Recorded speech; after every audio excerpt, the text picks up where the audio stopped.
The great author and pastor Chuck Swindoll wrote, "Life is 10% what happens to you, and 90% how you respond." In Mark chapter 5, verse 25, we find a woman who had been subject to bleeding for 12 years.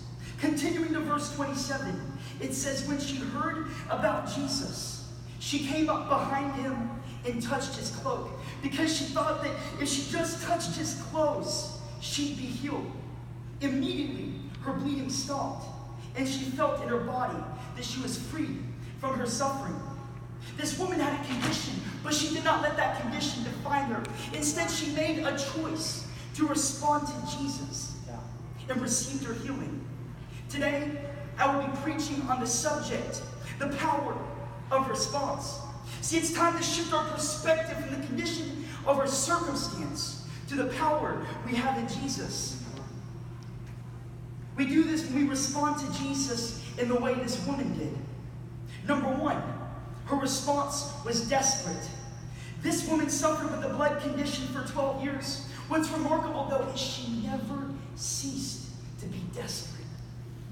We read in verse 26, she had suffered a great deal under the care of many doctors, yet instead of getting better, she grew worse. Well, what this woman needed was something real. For example, 2 years ago, I had my wisdom teeth taken out, and the worst part of that entire ordeal was that I literally had to eat through a straw for a couple days. After a few days of eating applesauce and soup, we went to Chick-fil-A, and man, did that sandwich taste good. See, sometimes it takes going through something to be desperate for the real thing. Number two, her response was deliberate. When she saw Jesus, she knew her healing could only come from one place. In verse 28, she said, if I just touched his clothes, I will be healed. See, many of us are desperate, but we fail to be deliberate.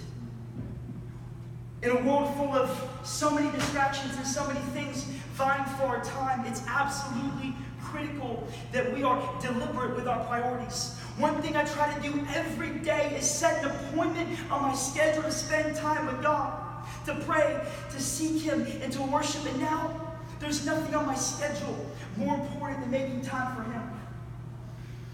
And number three, her response was distinct. In Mark 5, verse 24, it says a large crowd followed around Jesus and pressed around him.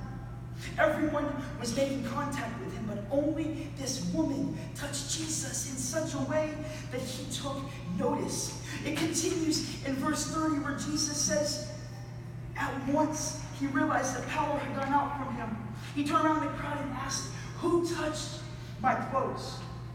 Of all the people in the crowd that day, she was the only person who truly sought an intentional and distinct encounter with Jesus. Don't let a single opportunity stand between you and your purpose that you have in Jesus. Come on, somebody. When you see that friend who doesn't know Jesus, don't just walk past him. I challenge you to invite him to church today. Amen. Read your Bible, study it, and draw near to God. He will draw near to you. These are some distinct things that you can do that he'll take notice. In closing, if you take one thing away from my message, know this: Jesus demands a response. Not only does he change our circumstance, but he reveals our identity. In Mark 5, verse 34, he said to her, daughter, your faith has healed you. Go in peace and be freed from your suffering. See, everyone else called her by her condition, but Jesus called her by her position. This is so important because so many times we fail to respond to Jesus simply because of how we look at ourselves.